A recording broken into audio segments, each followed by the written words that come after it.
से 13 साल पहले 2 मई 2011 को ये रात के 1 बजे की ही बात थी जब पाकिस्तान के एबटाबाद में अमेरिकन सोल्जर्स ने दुनिया के सबसे खतरनाक आतंकवादी ओसामा बिन लादेन को उसी के घर में घुसकर मार गिराया। देखो, हुआ कुछ ये था कि ओसामा बिन लादेन ने साल 1993 से 2001 के बीच अमेरिका पर 3 घातक हमले किए, जिसमें सबसे पहला था साल 1993 का वर्ल्ड ट्रेड सेंटर अटैक, दूसरा था साल 1998 का यूएस एम्बेसीज अटैक और तीसरा और सबसे दर्दनाक था साल 2001 का 9/11 अटैक। इस 1993 ब्लास्ट में टोटल 6 लोगों की जान गई और हजारों की संख्या में लोग इंजर्ड हुए थे। इस 1998 एम्बेसी अटैक में टोटल 224 लोगों की जान गई और 4,500 लोग जख्मी हुए थे। और साल 2001 में जो 9/11 अटैक हुआ था, जो अमेरिकन हिस्ट्री का सबसे खतरनाक अटैक माना जाता है, उसमें 3,000 लोग मारे गए थे और हजारों लोग इंजर्ड हुए थे। अमेरिका को इतना ज्यादा नुकसान पहुंचाने के बाद अलकायदा जैसे खूंखार आतंकवादी संगठन को बनाने वाला दुनिया का मोस्ट वांटेड क्रिमिनल अमेरिका का अब तक सबसे बड़ा दुश्मन बन चुका था। ओसामा को मार गिराने के लिए अमेरिका की इंटेलिजेंस एजेंसी CIA ने कैसे कैसे क्या क्या प्लान किया, वो तो हम आगे इस वीडियो में समझेंगे ही। लेकिन उससे भी पहले 3D एनिमेशन की मदद से ये समझो कि अमेरिका के जाबाज कमांडोज ने यानी कि नेवी सील्स ने इस अमेजिंग ऑपरेशन को सक्सेसफुल बनाते हुए ओसामा के रूम में जाके उसमें 3 गोलियां कैसे दागी। सबसे पहले मैप्स एंड लोकेशंस पर एक नजर मार लो। ये है अपना भारत और इधर अपने पड़ोसी गरीब देश पाकिस्तान में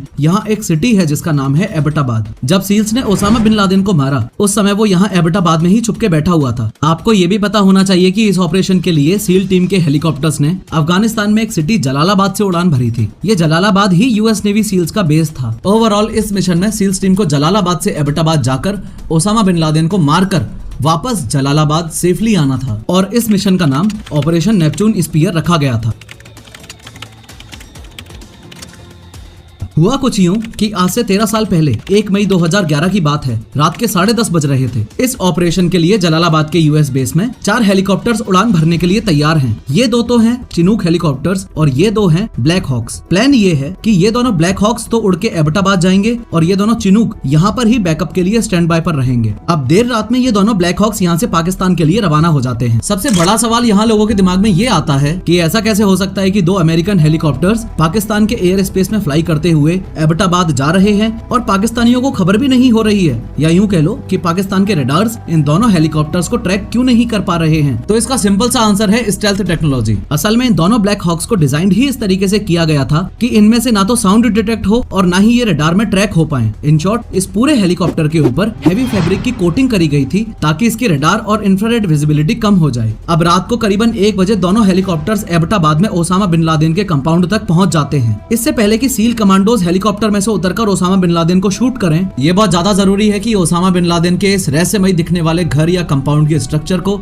आप अच्छे से समझ लो। ये जो ऑलमोस्ट ट्रायंगुलर शेप्ड प्रॉपर्टी आपको दिख रही है, ये पाकिस्तान के एबटाबाद नामक शहर में ओसामा के छिपे रहने का ठिकाना था। आप क्लियरली नोटिस कर पा रहे हो कि ये प्रॉपर्टी कितनी ज्यादा आइसोलेटेड है। आसपास सटा हुआ कोई भी मकान आपको देखने को नहीं मिलेगा। इसमें ओसामा बिन लादेन इस टॉप फ्लोर पर यहाँ रहता था। सामने से ये रास्ता है और ये लेफ्ट साइड वाला कंपाउंड खाली पड़ा रहता था। इसमें ये लोग सिर्फ कचरा जलाते थे। ये घर की मेन एंट्रेंस थी और आगे चलकर एक और गेट था। ये पार्किंग वगैरह का स्पेस हो गया और सामने ये जो आपको दिख रहा है, ये गेस्ट हाउस था। एक बात आप क्लियरली नोटिस कर पा रहे होंगे कि अगर ओसामा बिन लादेन तक पहुंचना है तो किसी को भी इन दोनों ही गेट्स के अलावा इस गेस्ट हाउस से होकर भी गुजरना ही पड़ेगा। बिल्कुल यहाँ पर आपको एक और गेट दिख रहा होगा, लेकिन ये गेट हमेशा लॉक्ड रहता था। उसके अलावा बालकनी वॉल्स हो या बाउंड्री वॉल्स, इस घर की सभी दीवारें बहुत ज्यादा ऊंची ऊंची थी, जो अपने आप में एक डाउट क्रिएट करती थी। यहाँ राइट साइड वाले कंपाउंड में फल और सब्जियां उगाते थे और कुछ खाली जमीन भी पड़ी हुई थी। यहाँ गेस्ट हाउस के थ्रू अंदर जाने का एक रास्ता था। आगे चल के यहाँ एक ऐसे ही शेल्टर बना हुआ था और थोड़ा और आगे चल के मेन घर में एंट्री होती थी। मेन घर की ये 3 मंजिला इमारत थी, जिसमें ये है ग्राउंड फ्लोर, ये फर्स्ट फ्लोर और ये सेकंड फ्लोर था। एक बात और जिसे सुनकर आपको ऐसा फील होगा कि पाकिस्तान का ओसामा बिन लादेन को छुपा के रखने में कोई ना कोई कनेक्शन तो है। असल में ओसामा बिन लादेन के घर से जस्ट 1 किलोमीटर की दूरी पर ही पाकिस्तान मिलिट्री एकेडमी थी। अब काफी लोग इस बात को लेकर ये स्पेक्युलेट करते हैं कि दुनिया का सबसे खूंखार आतंकवादी पाकिस्तान मिलिट्री एकेडमी के जस्ट 1 किलोमीटर की दूरी पर ही रहता था और पाकिस्तान को भनक नहीं हुई या फिर पाकिस्तान ने सच में दुनिया से ओसामा को छुपाकर पनाह दे रखी थी। खैर, बैक टू एक्शन। ये जो 2 ब्लैक हॉक हेलीकॉप्टर्स आपको दिख रहे हैं, इनमें से एक का नाम है चॉक 1 और दूसरे का नाम है चॉक 2। सबसे पहले चॉक 2 ओसामा बिन लादेन के मेन गेट के ऑलमोस्ट सामने होवर करने लगता है। यहाँ ये चॉक 2 इसलिए होवर कर रहा था क्योंकि यहाँ इसे 4 सील्स, एक कॉम्बैट असॉल्ट डॉग जिसका नाम कायरो था और उसके हैंडलर को लैंड करवाना था। इस पूरे वीडियो में आप सील शब्द को बार बार सुनेंगे, जिसका मतलब है यूनाइटेड स्टेट्स नेवी सी, एयर और लैंड टीम। ये टीम स्पेशल मिशंस को एग्जीक्यूट एग्जीक्यूट करने के लिए बनाई गई थी। देशी भाषा में आप ऐसे भी समझ सकते हो कि जब मैं सील शब्द का यूज कर रहा हूँ तो इसका मतलब मैं अमेरिका के बेस्ट कमांडोज की बात कर रहा हूँ। एनीवेज, इस बात को भी यहाँ ही समझ लो कि इस चॉक 2 हेलीकॉप्टर में टोटल 12 सील्स थे, एक डॉग था और एक डॉग हैंडलर था। सिमिलरली इस चॉक 1 हेलीकॉप्टर में भी 12 सील्स और थे, यानी टोटल 24 कमांडोज की टीम को ओसामा बिन लादेन की हत्या के लिए भेजा गया था। खैर, ओसामा बिन लादेन के सामने वाले रास्ते में कुछ बंदों को उतारने के बाद चॉक 2 हेलीकॉप्टर में अब जो बचे हुए सील्स हैं उनको ये ओसामा बिन लादेन के रूम की छत पर लैंड करवा देता है। ये सब करने के बाद चॉक 2 का काम खत्म और अब चॉक 2 वापस अपनी इनिशियल पोजीशन पर चला जाता है और वहीं पर होवर करने लग जाता है। अब बारी है चॉक 1 हेलीकॉप्टर की। और पहले ही बता दूं कि चॉक 1 हेलीकॉप्टर के साथ में कुछ ऐसा हुआ था जो किसी सील कमांडो ने सपने में भी नहीं सोचा था। ध्यान से सुनना। देखो, चॉक 1 हेलीकॉप्टर में टोटल 12 सील्स ओसामा की ऐसी तैसी करने के लिए मौजूद हैं और इनका प्लान ये था कि ओसामा के घर की जो बिल्डिंग है उसके जस्ट सामने ये जो लॉन है इसमें इन्हें लैंड करना है। अब जैसे ही चॉक 1 इन सभी सील्स को लेकर डिसाइडेड पोजीशन पर पहुंच के होवर करने लगता है, वैसे ही इसके साथ एक अनएक्सपेक्टेड हादसा हो जाता है। हादसा ये कि चॉक 1 एयर वॉर्टेक्स फ्लो का शिकार बन जाता है। यूं तो अभी मैं आपको एयर वॉर्टेक्स फ्लो की साइंस को डिटेल में समझाता जाऊं, लेकिन स्टोरी से दूर ना जाते हुए एयर वॉर्टेक्स फ्लो को आप सिर्फ ऐसे समझो कि इस हेलीकॉप्टर के अराउंड हवा का फ्लो किसी रेयर इंसिडेंट में इस तरीके से खराब हो जाए कि हेलीकॉप्टर अपने आप में पूरा बैलेंस खो दे। तो चॉक 1 के साथ भी अनएक्सपेक्टेडली सेम ऐसा ही कुछ हुआ। नतीजा इस सब का इतना बुरा हुआ कि चॉक 1 दुनिया के सबसे बेस्ट हेलीकॉप्टर पायलट्स के हाथों में होने के बाद भी टोटली अनबैलेंस हो गया। अपनी जगह से हटके लेफ्ट साइड वाले कंपाउंड में चला गया और सबसे पहले तो उसका थोपड़ा जमीन में भिड़ा, फिर उसकी पूंछ दीवार के ऊपर गिर के टूट गई। इस पूरी एक्सीडेंटल सिचुएशन में सबसे बेस्ट पार्ट ये था कि इसमें मौजूद सभी के सभी 12 सील कमांडोज सेफली लैंड कर जाते हैं। लेकिन एक बात जो आज तक हजम नहीं होती वो ये कि इतना बड़ा हादसा हुआ, पूरा का पूरा हेलीकॉप्टर जमीन और दीवार से लड़ मरा, लेकिन ओसामा और उसके चेले चपाटे जो उस घर में मौजूद थे वो पता नहीं कौन से घोड़े बेच के सोए थे, कोई हरकत ही नहीं हो रही थी।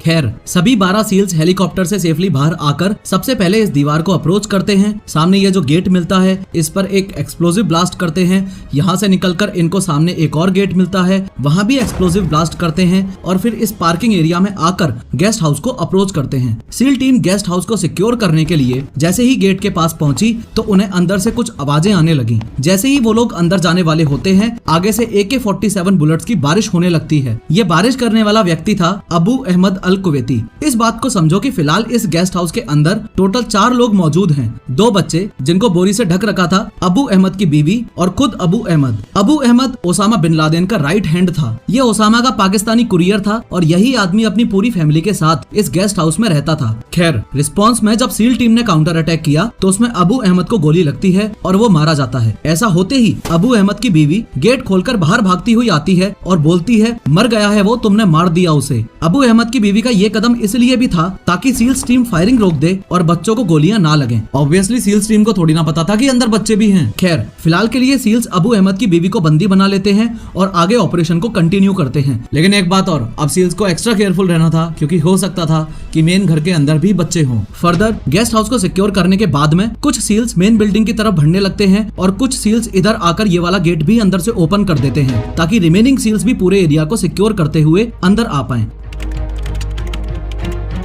अब फाइनली सभी सील्स ओसामा बिन लादेन को मारने के लिए मेन बिल्डिंग की तरफ बढ़ने लगते हैं। जैसे ही मेन बिल्डिंग के ग्राउंड फ्लोर में सील्स एंटर करते हैं तो सामने अबरार दिखता है। अब यहाँ ग्राउंड फ्लोर में जो लोग थे उनको भी समझ ही लो। यहाँ मेन बिल्डिंग के ग्राउंड फ्लोर में एक तो अबरार मौजूद था, अबरार की बीवी थी और कुछ बच्चे थे। ये अबरार उस बंदे का छोटा भाई था जिसको जस्ट अभी गेस्ट हाउस में सील टीम ने मार गिराया, यानी कि अबू अहमद। खैर, अबरार को देखते ही जैसे ही सील टीम ने फायरिंग शुरू की वैसे ही उसकी बीवी सामने कूद पड़ी और स्टार्टिंग की सभी गोलियां उसकी बीवी को लग जाती हैं और वो मर जाती है। यहाँ एक बात का ये भी ध्यान रखना कि सील्स टीम को एकदम क्लियर इंस्ट्रक्शंस थे कि इस पूरे ऑपरेशन नेपच्यून स्पीयर में किसी भी मासूम जान या यूं कह लो कि किसी भी बच्चे या महिला की जान नहीं जानी चाहिए। लेकिन अब खरबूजा ही छुरी पर आकर गिरे तो बेचारे सील्स भी क्या कर सकते हैं। एनीवेज, बीवी के मरते ही सील्स ने अबरार को भी गोलियों से भून दिया और उसका भी दी एंड कर दिया। अब इस ग्राउंड फ्लोर पर जो बच्चे बचते जा रहे थे उनसे रिलेटेड आपको ये बात याद रखनी है कि चाहे वो स्टार्टिंग वाले गेस्ट हाउस में से हो या फिर इस मेन बिल्डिंग के ग्राउंड फ्लोर से, सभी बच्चों को सील्स एक जगह सेफ जोन में इकट्ठा करते जा रहे थे। अब आगे बढ़ते हुए सील्स फर्स्ट फ्लोर की तरफ जाने लगते हैं। फर्स्ट फ्लोर पर ओसामा का सगा बेटा मौजूद था जिसका नाम था खालिद। अब खालिद को जिस तरीके से सील्स सील्स टीम ने मारा उसकी स्टोरी बहुत ही इंटरेस्टिंग और फन है, ध्यान से सुनना। देखो, सील्स ने जब ओसामा के कंपाउंड में लैंड किया था उसी समय गेस्ट हाउस में अटैक करने से पहले ही पूरे कंपाउंड की लाइट बंद कर दी थी। अब ऑब्वियसली सील्स को तो लाइट बंद करने से कोई भी दिक्कत नहीं ही होने वाली थी, क्योंकि उनके पास तो ऑलरेडी नाइट विजन गॉगल्स मौजूद थे। लेकिन उन्होंने लाइट इसलिए बंद की ताकि इस बिल्डिंग में मौजूद जो लोग हैं उनको नेविगेट करने में दिक्कत आए, उससे उन्हें कोई भी एक्शन लेने में डिफिकल्टी हो। अब जब नाइट विजन गॉगल्स की बात चल ही रही है तो आपको यहाँ ये भी पता होना चाहिए कि सील्स की बॉडीज पर मिनी कैमरास भी लगे हुए थे, जिनकी हेल्प से व्हाइट हाउस में मौजूद अमेरिकन प्रेसिडेंट बैरक ओबामा और उनकी पूरी की पूरी टीम इस पूरे ऑपरेशन को एक लाइव फिल्म की तरह देख पा रही थी। ये देखो, आपकी स्क्रीन पर ये उस टाइम की रियल इमेज है। इसमें ये फॉर्मर प्रेसिडेंट बैरक ओबामा मौजूद हैं, ये करंट अमेरिकन प्रेसिडेंट और उस टाइम के वाइस प्रेसिडेंट जो बाइडन मौजूद हैं, और साथ ही हिलेरी क्लिंटन भी मौजूद थी। अब चूंकि पूरे कंपाउंड की लाइट ऑलरेडी सील्स ने बंद कर दी थी, तो खालिद को भी इस पूरे फ्लोर पर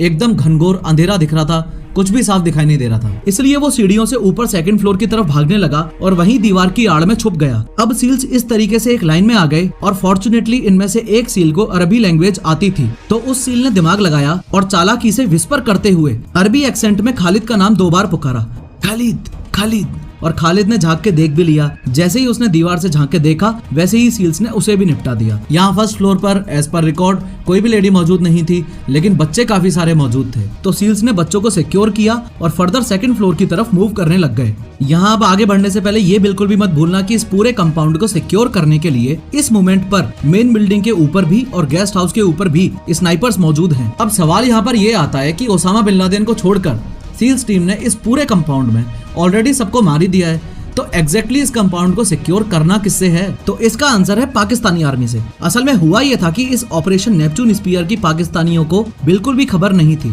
और ये जोखिम भरा मिशन बिना पाकिस्तानी गवर्नमेंट को इन्फॉर्म किए ही एग्जीक्यूट हो रहा था। लेकिन at the same time Americans को और सील्स को ये डर था कि अगर पाकिस्तानी आर्मी को इस मिशन के बारे में कुछ भी पता चलता है तो वो ओसामा के कंपाउंड तक पहुंच के कोई ना कोई स्टेप तो जरूर ही लेंगे, क्योंकि कितनी बड़ी बेइज्जती की बात है ना कि अमेरिकन कमांडोज तुम्हारे देश पाकिस्तान में घुस जाएं, इतना बड़ा मिशन सक्सेसफुल भी कर लें और ओसामा को तुम्हारी नाक के नीचे से उठा के भी ले जाएं, और पाकिस्तान को भनक भी ना हो तो ये तो पाकिस्तान का मोय मोय हो जाएगा। इसलिए सील्स ने कंपाउंड पर नजर रखी हुई थी। और सिर्फ इतना ही नहीं, ऐसी किसी अनहोनी के लिए जहां से ये सील्स टीम आई थी, यानी कि जलालाबाद अफगानिस्तान में अमेरिका का वो बेस जहां वो चिनूक हेलीकॉप्टर स्टैंड बाय पर खड़े हुए थे, उनमें भी already 79 commandos, extra fuel, reinforcement और बहुत सारा हथियार बैकअप के लिए रेडी रखा हुआ था। एनीवेज, वो पल फाइनली आ ही गया जिसका आपको बेसब्री से इंतजार था और आपसे ज्यादा अमेरिकन्स को। सील्स टीम जैसे ही सेकंड फ्लोर पर पहुंचती है तो देखती है कि ओसामा बिन लादेन अपनी दोनों बीवियों के पीछे छुपने की कोशिश कर रहा था और सील्स टीम की तरफ उनको धकेल रहा था। यहाँ उसकी बीवियां भी गोली ना चलाने की गुहार कर रही थी, लेकिन in a snap of moment seals ने मौका मिलते ही हेडशॉट लिया और 2 गोलियां ओसामा के सिर में दाग दी। गोली लगते ही ओसामा बिन लादेन चित्त पड़ा हुआ था। ओसामा की ये हालत देख उसकी बीवियां उसके मृत शरीर से लिपट जाती हैं। सील टीम आगे बढ़ते हुए ये कंफर्म करने की कोशिश करती है कि ये ओसामा बिन लादेन ही था। इतना बड़ा आतंकवादी था, क्या पता यहाँ पे कोई अपना बहरूपिया प्लांट कर रखा हो कि नहीं। सील टीम ने ओसामा की दोनों बीवियों को साइड करके उनको डराते धमकाते हुए ये पूछा कि क्या ये ओसामा बिन लादेन ही था, लेकिन काफी कोशिशों के बाद भी दोनों बीवियों ने मुंह नहीं खोला। उसके बाद सील्स को वहाँ से एक 12 साल की बच्ची गुजरती हुई दिखाई दी। सील्स ने उस बच्ची को पकड़ा और उससे पूछताछ करने के लिए उसको साइड के एक रूम में ले जाने लगे। तभी दोनों में से ओसामा की एक बीवी घबरा गई और जोर जोर से चिल्लाने लगी। दूसरी तरफ बच्ची से पूछताछ के दौरान उस बच्ची ने मुंह खोला कि ये ही ओसामा है। उसके बाद घबराती हुई बीवी ने भी बोला कि बच्ची को छोड़ दो, मैं बताती हूँ, हाँ ये ही ओसामा बिन लादेन है। जैसे ही सील्स को इस बात की कंफर्मेशन मिली, उन्होंने vice admiral William H McRaven को सैटेलाइट फोन से कंफर्मेशन देते हुए कहा, Geronimo Geronimo Geronimo, for God and country I pass Geronimo. ये इस पूरे मिशन का कोड वर्ड था। जेरोनिमो यानी कि ओसामा मारा गया। वाइस एडमिरल मैक्रेवन ने वापस कंफर्म करते हुए पूछा, विच वन? इसके जवाब में सील ने कहा, जेरोनिमो EKIA यानी enemy killed in action. Finally white house में बैरक ओबामा की खुशी का ठिकाना ही नहीं था। मगर असली मजा तो आपको अब आगे आएगा जब मैं स्टेप बाय स्टेप ओसामा को ट्रैक करने की कहानी आपको सुनाऊंगा। साल 2001 में ओसामा ने 9/11 अटैक किया था और 2011 में ओसामा अमेरिका के हाथ लगा। इन 10 सालों में ओसामा बिन लादेन को ट्रैक करने की कहानी बहुत ही ज्यादा रोमांचक है, वो तो हम इस वीडियो में समझेंगे ही। साथ ही 3D एनिमेशन की हेल्प से ये भी देखेंगे कि सील्स को उसके कमरे से ऐसा क्या सामान मिला जिसे देखकर उनके होश उड़ गए और ओसामा बिन लादेन को जमीन में ना गाड़कर समुद्र में ही क्यों दफनाया गया था। लेकिन हर बार की तरह शुरू से शुरू करते हैं। बात आज से 67 साल पहले 1957 की है। सऊदी अरेबिया की जो कैपिटल है है, जो वहाँ की सबसे बड़ी सिटी भी है, जिसको लोग रियाद नाम से जानते हैं, जहाँ मक्का मदीना भी स्थित है। वहाँ 10 मार्च 1957 को जन्म होता है ओसामा बिन लादेन का। ओसामा बिन लादेन के पिता ने टोटल 22 शादियां की थी और उसके 54 बच्चे थे।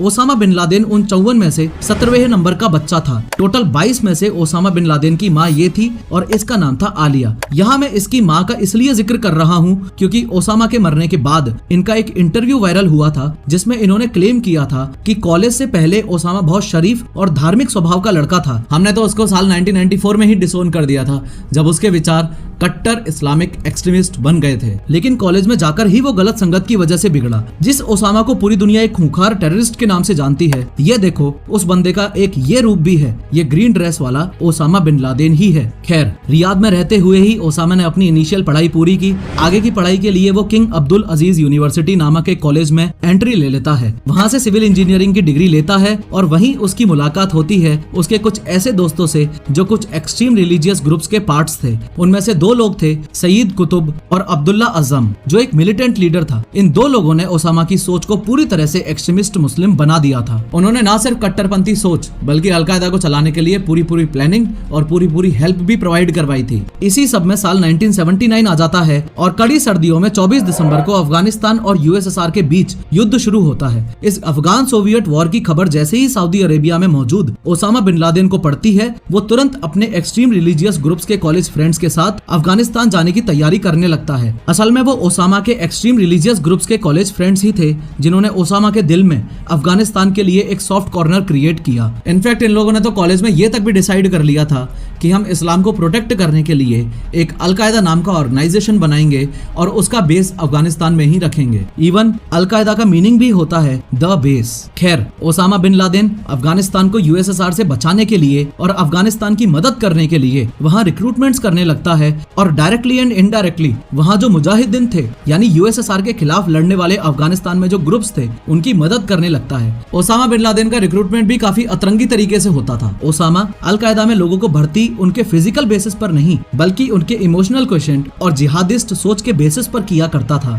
अब ये अफगान सोवियत वॉर करीबन 10 साल चला। 15 फरवरी 1989 को ये वॉर खत्म हुआ। इसमें अफगानिस्तान को बचाने के लिए ओसामा बिन लादेन ने अपनी ओर से पूरा जोर लगा दिया। इस ड्यूरेशन में वहाँ के आतंकवादियों के बीच में ओसामा बिन लादेन ने अपनी तगड़ी फैन फॉलोइंग भी बिल्ड कर ली थी। साल 1989 में अफगान सोवियत वॉर खत्म होने से जस्ट 1 साल पहले, यानी कि साल 1988 में जन्म होता है उस ऑर्गेनाइजेशन का जिसका पिछले कई सालों से ओसामा बिन लादेन सपना देख रहा था, और वो एक तरीके से उसका ड्रीम प्रोजेक्ट था। जिस आतंकवादी संगठन की हम बात कर रहे हैं वो है अलकायदा। अब अलकायदा बनने के सिर्फ 2 साल बाद, यानी कि साल 1990 में इराक ओसामा बिन लादेन के अपने देश सऊदी अरेबिया पर हमला कर देता है। जैसे ही सऊदी अरेबिया पर हमला हुआ तो सपोर्ट के लिए उसके पास 2 ऑप्शंस थे। सबसे पहला ऑप्शन तो ये था कि वो इराक से अपने आप को बचाने के लिए अमेरिका की मदद ले, और दूसरा ऑप्शन जो उसके पास खुद चलकर आया वो था ओसामा बिन लादेन की तरफ से। कहने का मतलब ये है कि जैसे ही ओसामा बिन लादेन को पता चला कि सद्दाम हुसैन ने सऊदी पर हमला कर दिया है, तो उसने सऊदी गवर्नमेंट से गुजारिश करी कि देखो,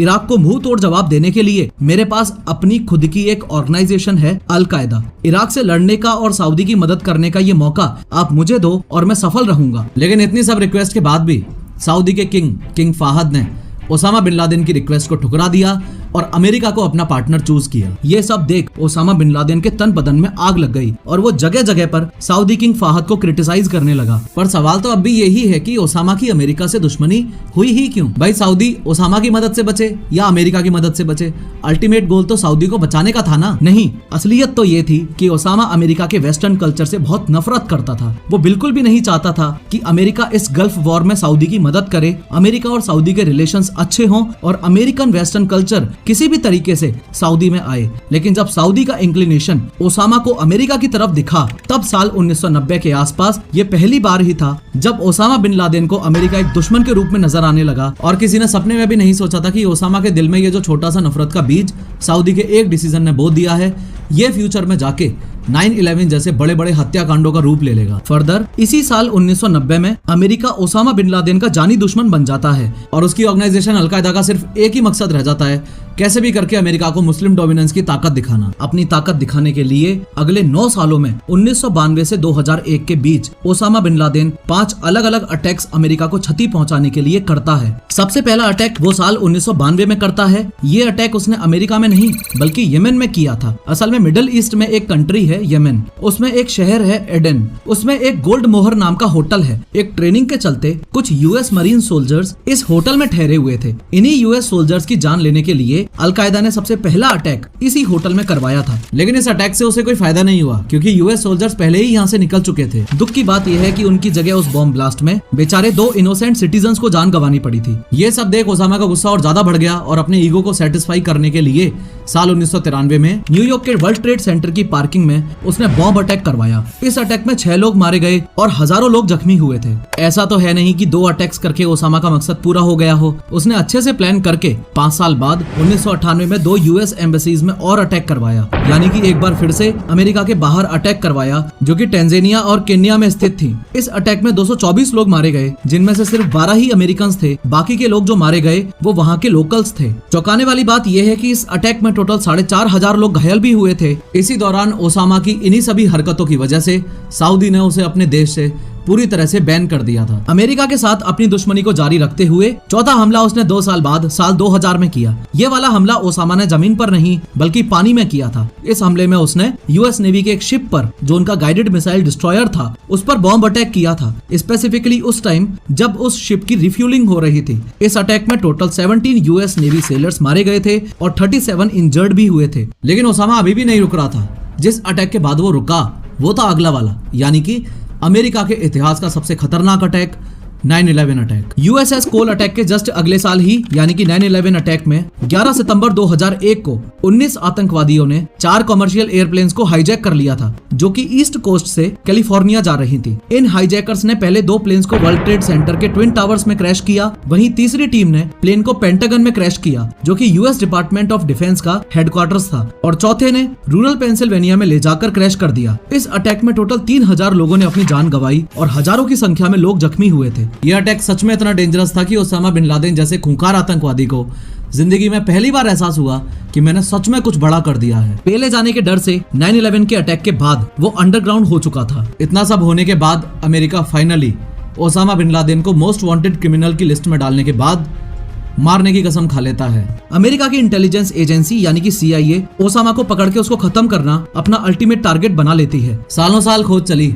ओसामा को ढूंढने की काफी कोशिश की गई, लेकिन CIA के हाथ में कुछ भी ठोस लग ही नहीं रहा था। धीरे धीरे ऐसा लगने लगा था कि CIA के लिए ओसामा को पकड़ना इम्पॉसिबल हो जाएगा। लेकिन फिर अचानक अमेरिकन को पाकिस्तान के एबटाबाद में एक लीड मिली। और वो कैसे मिली? जब 9/11 अटैक्स हुए थे तो उसमें से अलकायदा के काफी सारे आतंकवादी पकड़े गए थे। उन आतंकवादियों को CIA ने ग्वांटानामो बे नाम की एक जेल में रखा हुआ था। ये ऐसी वैसी नॉर्मल जेल नहीं बल्कि बहुत खतरनाक जेल मानी जाती है। पास्ट में काफी बार ये जेल अपने टॉर्चर करने के अनयूजुअल तरीकों की वजह से कंट्रोवर्सीज का शिकार भी हुई है। मतलब क्रिमिनल्स से सच बुलवाने के लिए इस लेवल का टॉर्चर और डर, जैसे किसी ने सच में शरीर में हाथ डाल के आत्मा बाहर निकाल ली हो। अमेरिकन एजेंसीज को सबसे पहला क्लू यहीं से मिला। जैसा मैंने बताया, इस डिटेंशन कैंप में अलकायदा के काफी सारे आतंकवादी थे, तो उनमें से एक आतंकवादी के मुंह से एक नाम निकला और वो था अबू अहमद अल कुवैती। होपफुली आप भी इस नाम को सुनते ही कुछ रिमाइंड कर पा रहे होंगे। बिल्कुल सही, हाँ वही बंदा जिसकी अभी हमने थोड़ी देर पहले ही बात की थी, जिसको सील्स ने गेस्ट हाउस में बंद दरवाजे के थ्रू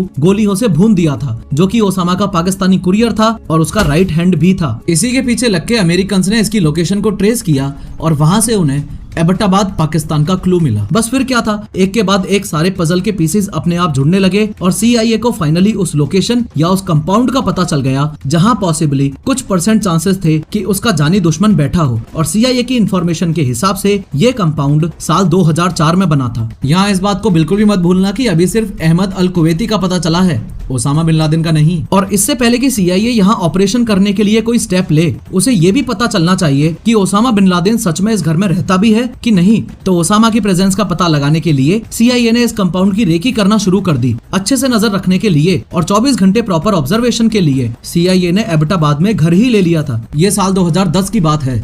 इस साल में पूरे 5 महीने तक CIA ने ओसामा के कंपाउंड की रेकी की। उनकी कुछ मेजर ऑब्जर्वेशंस में से एक ये बहुत इंपॉर्टेंट पॉइंट था कि अबू अहमद जब भी बाहर से आता तो गेस्ट हाउस तक ही रुक जाता था और यहाँ ही रहता था, मेन बिल्डिंग तक वो कभी जाता ही नहीं था। तो CIA को एक शक ये भी हुआ कि कहीं ऐसा तो नहीं कि मेन बिल्डिंग में ओसामा रहता है और अबू अहमद उसकी रक्षा के लिए गेस्ट हाउस में रहता है। दूसरा शक CIA को ये हुआ कि इस लोकेलिटी के बाकी के घरों के कंपैरिजन में इस कंपाउंड की दीवारों की लंबाई हद से ज्यादा थी। ये सामने वाली बाउंड्री वॉल की हाइट 10 फीट और इन 3 दीवारों की हाइट 13 फीट, 18 फीट और 12 फीट थी। तीसरा शक CIA को ये हुआ कि इस कंपाउंड में से कोई अंदर बाहर जाता ही नहीं है। बहुत ही रेयर केस में अबू अहमद को बाहर आते जाते हुए देखा गया था। चौंकाने वाली बात ये थी कि ये लोग अपना कचरा भी अंदर ही इस लेफ्ट वाले कंपाउंड में जलाया करते थे। आसपास की जमीनें भी खाली मिली। इसके अलावा खिड़कियों पर मोटे मोटे पर्दे लगाना, और हाँ, ऐसा कौन सा घर होगा जहाँ रोशनदान नहीं मिलता। और तो और अपनी बालकनी की दीवार 7 फीट की कौन करवाता है भाई। ओसामा बिन लादेन अपने कमरे से निकलकर जब बालकनी में टहलने आया करता था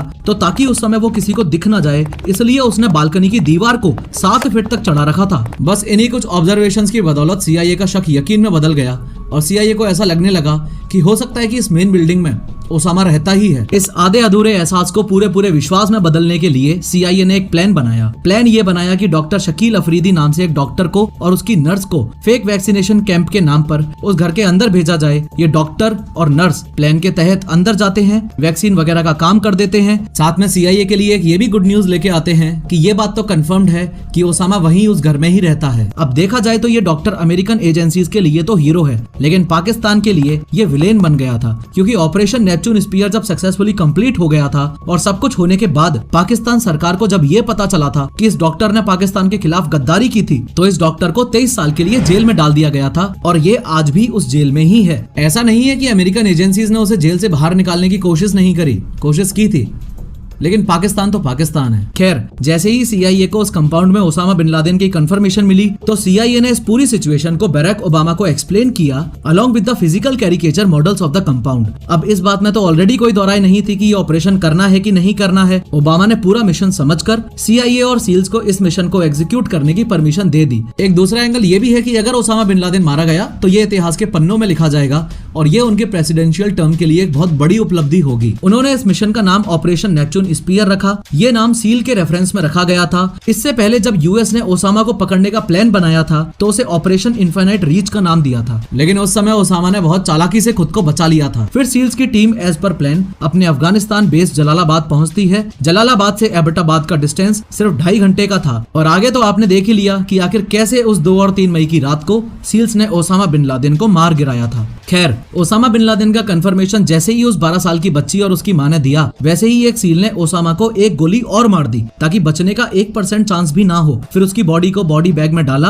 और उसको नीचे ले जाने लगे। अब जैसे ही ओसामा बिन लादेन को मेन बिल्डिंग में नीचे ला रहे थे, वैसे ही फर्स्ट फ्लोर तक पहुंचते ही एक सील की नजर उस कमरे में मौजूद कुछ डॉक्यूमेंट्स पर पड़ी। सील्स को उस रूम से ओसामा का जो सामान मिला वो उनके लिए टोटली अनएक्सपेक्टेड और शॉकिंग था। ओसामा के घर से 4,70,000 कंप्यूटर फाइल्स डिस्कवर हुई, वो भी अलग अलग 183 सेपरेट डिवाइसेज में। ये फाइल्स CIA ने 2017 में रिलीज कर दी थी ताकि लोगों को पता चले कि मोस्ट वांटेड मैन आखिर क्या क्या देखा करता था। सील्स को कुछ ऐसी चीज भी मिली जो शायद एक आतंकवादी तो नहीं ही रखेगा, लेकिन एक ठरकी जरूर रखेगा। सबसे पहले तो ओसामा की ड्राइव से पॉर्न फिल्म्स और पोर्नोग्राफिक वीडियो गेम्स मिले। क्या क्या मिला ये डिटेल CIA के इस वेबसाइट पर अवेलेबल हैं। हालांकि ये वीडियोस मॉडर्न, इलेक्ट्रॉनिकली रिकॉर्डेड और काफी बड़े अमाउंट में मिले। इसी के साथ 228 पेजेस का जर्नल भी मिला जिसमें वो अपने विचार लिखा करता था और अलकायदा को कैसे चलाना था वो भी। ओसामा के बेटे हमजा का शादी का वीडियो भी मिला। हमजा ने अबू मोहम्मद अल मसरी की बेटी से शादी करी थी जो कि अलकायदा का लीडर था। इसके अलावा उसके कमरे से वीडियो गेम्स भी मिले जैसे half life, super Mario bros, Yoshi's island DS, final fantasy 7, dragon ball Z और काउंटर स्ट्राइक। ऐसे गेम्स जहां मल्टीपल प्लेयर्स टीम अप करते हैं आतंकवादी एफर्ट्स को डिफेंड करने के लिए। ओसामा अपनी पब्लिक स्पीचेस पहले ही रिकॉर्ड कर लिया करता था। उसकी प्रैक्टिस स्पीचेस भी हार्ड ड्राइव से मिली। ओसामा के साथ उस समय कितने बच्चे थे ये बता पाना तो मुश्किल है, लेकिन कुछ रिपोर्ट्स क्लेम करती हैं कि उस कंपाउंड में उस समय ओसामा के 4 बच्चे मौजूद थे जिनकी उम्र 10 साल से कम थी। इसलिए उनके एंटरटेनमेंट के लिए उसकी ड्राइव से डिज्नी मूवीज जैसे कार्स, चिकन लिटिल और Ice Age Dawn of the Dinosaurs जैसी मूवीज भी मिली। इसके अलावा ये बात तो मैंने पहले ही बताई है कि ओसामा खुद से कितना ज्यादा ऑब्सेस था, इसलिए उसके बारे में जो भी आर्टिकल, डॉक्यूमेंट्री और मूवीज बनती थी वो उन्हें बार बार देखा करता था, संभाल के रखता था अपने पास। जैसे बायोग्राफी ओसामा बिन लादेन और 2008 comedy documentary where in the world is Osama bin Laden. Laden. इस सबसे हटके आपको ये बात क्लियरली पता होनी चाहिए कि अमेरिकन गवर्नमेंट की तरफ से सील्स टीम को सिर्फ और सिर्फ 30 मिनट दिए गए थे इस पूरे ऑपरेशन नेपच्यून स्पीयर को सक्सेसफुली कंप्लीट करने के लिए। लेकिन जब ओसामा बिन लादेन के कमरे से उसका सामान मिला तब सील टीम ने मैकरेवन से 10 मिनट और मांगे। खैर ये बात तो आपको याद ही है कि जो 2 ब्लैक हॉक्स सील्स को जलालाबाद से यहाँ तक लेकर आए थे उनमें से एक ऑलरेडी क्रैश हो गया था। तो जब वो क्रैश हुआ था उसी समय जलालाबाद में इस बात की इंफॉर्मेशन भेज दी गई थी और बैकअप में रखे हुए 2 में से एक चिनूक हेलीकॉप्टर को ऑपरेशन साइट पर यानी कि ओसामा के कंपाउंड पर बुला लिया गया था। फाइनली सारे सील्स ओसामा बिन लादेन की बॉडी के साथ प्लस उसके सामान के साथ प्लस खुद के बिना किसी नुकसान के इस ऑपरेशन साइट से इवैक्यूएट कर जाते हैं और इवैक्यूएट करने से जस्ट पहले अपने क्रैश्ड हेलीकॉप्टर चॉक 1 को ब्लास्ट करके जाते हैं ताकि इस तरीके की एडवांस्ड स्टेल्थ टेक्नोलॉजी वाला हेलीकॉप्टर इस गरीब देश पाकिस्तान के हाथ ना लगे और ताकि वो उस हेलीकॉप्टर से रिवर्स इंजीनियरिंग करके वैसी कुछ टेक्नोलॉजी चुरा ना ले। लेकिन ब्लास्ट के बावजूद भी हेलीकॉप्टर का टेल पार्ट वही रह जाता है जिसकी ये कुछ असली इमेजेस जो अगले दिन पाकिस्तानी मीडिया में दिखाई गई थी वो आप अपनी स्क्रीन पर देख पा रहे हो। 100 बात की एक बात यह है कि finally operation Neptune Spear successful हुआ। लेकिन एक बड़ा ही विचित्र सवाल जो अभी तक आप लोगों के मन में घर बनाकर बैठा हुआ है वो ये है कि अमेरिका ने ओसामा बिन लादेन को जमीन में ना दफनाकर आखिर समुद्र में ही क्यों दफनाया था। दरअसल असलियत तो यह है कि ओसामा की बॉडी को दफनाना यूएस के लिए एक बहुत बड़ा चैलेंज बन गया था। लेकिन क्यों एक आतंकवादी की बॉडी को दफनाने के लिए इतना ज्यादा लोड लेना क्यों है। ऐसे वैसे इंसान की बॉडी होती तो बात अलग थी लेकिन ये बॉडी थी ओसामा बिन लादेन की, इसलिए यूएस को काफी तरह से सोचना पड़ा। एक तरीका था क्रिमेशन का यानी कि जलाने का। इससे ओसामा की बॉडी किसी के हाथ नहीं आ पाती क्योंकि जल जाने पर कुछ बचेगा ही नहीं और जब कुछ बचेगा ही नहीं तो लोगों के पास मेमोरियलाइज करने के लायक भी कुछ नहीं बचेगा। लेकिन क्रिमेशन यानी कि बॉडी को जलाना इस्लाम में इलीगल है। यूएस ने एक बात सोच रखी थी कि बिना किसी के रिलीजियस थॉट्स को हर्ट करे हमें इसकी बॉडी ठिकाने लगानी होगी ताकि किसी के पास कुछ बोलने के लिए बचे ही ना। दूसरा ऑप्शन था बेरियल का यानी कि दफन करने का। अब इस केस में यूएस ने सोचा कि इसे जहां से पकड़ा है वहीं बरी किया जाए तो, लेकिन ओसामा की सारी एक्टिविटीज का पाकिस्तान को कुछ पता ही नहीं था इसलिए वो उसकी बॉडी क्लेम ही नहीं करेगा। अफगानिस्तान की बात करें तो शायद अफगानिस्तान एक बार के लिए मान भी जाएगा क्योंकि किसी जमाने में ओसामा वहां का हीरो था। लेकिन अब वहां यूएस अलाइंड गवर्नमेंट बन गई थी जो कि ओसामा के सपोर्टर से लगातार लड़ रही थी। ऐसे में उसे अफगानिस्तान में दफनाना सही नहीं होगा ताकि लोग उसे वापस निकालकर उसका मकबरा ना बना ले। ठीक वैसे ही जैसे सद्दाम हुसैन का मकबरा उसके बर्थ प्लेस पर बना हुआ है और उसके फॉलोअर्स आज भी उसे पूजने जाते हैं। उसी को अवॉइड करने के लिए यूएस को एक ऐसे ऑप्शन की जरूरत थी जो कि हर तरह से सेफ हो। एक ऑप्शन ये था कि ओसामा को अगर उसकी जन्मभूमि के हवाले करें तो यानी सऊदी अरेबिया को सौंप दे तो। अरे भूल गए क्या, ओसामा तो ऑलरेडी सऊदी में बैन था। अब यूएस के पास उसे समुद्र में बरी करने के अलावा और कोई ऑप्शन नहीं दिख रहा था, इसलिए उसे यूएसएस कार्ल विंसन में ले जाया गया जो कि एक यूएस एयरक्राफ्ट कैरियर है। क्योंकि ओसामा खुद एक रिलीजियस आदमी था तो उसका बरियल भी इस्लामिक ट्रेडिशन के हिसाब से ही होना चाहिए था और इस्लामिक रिलीजन के अकॉर्डिंग मरने के 24 घंटे के अंदर अंदर बॉडी को दफन कर देते हैं। इसलिए उसे जल्द से जल्द यूएस एयरक्राफ्ट कैरियर में पहुंचाया गया क्योंकि ओसामा की बॉडी को पहले आइडेंटिफिकेशन के लिए अफगानिस्तान लेकर गए थे और उसके बाद सीधा यूएस एयरक्राफ्ट कैरियर में। मुस्लिम लॉ ऑफ बेरियल के अनुसार ही सारी रस्में रिवाजों को किया गया था। इस पूरे प्रोसेस में एक अरेबिक ट्रांसलेटर को भी बुलाया गया था ताकि हर चीज तरीके से हो, जैसे वॉशिंग यानी कि उनकी बॉडी को धोया, श्राउडिंग इन व्हाइट क्लॉथ यानी उसे सफेद कपड़े पहनाए गए, रिचुअल प्रेयर यानी कि प्रेयर्स बोली गई और उसके बाद उसका बेरियल यानी उसे दफन कर दिया गया। और इसी के साथ दुनिया का सबसे खूंखार आतंकवादी ओसामा बिन लादेन अरेबियन सी में हमेशा हमेशा के लिए दफन हो गया। खैर इस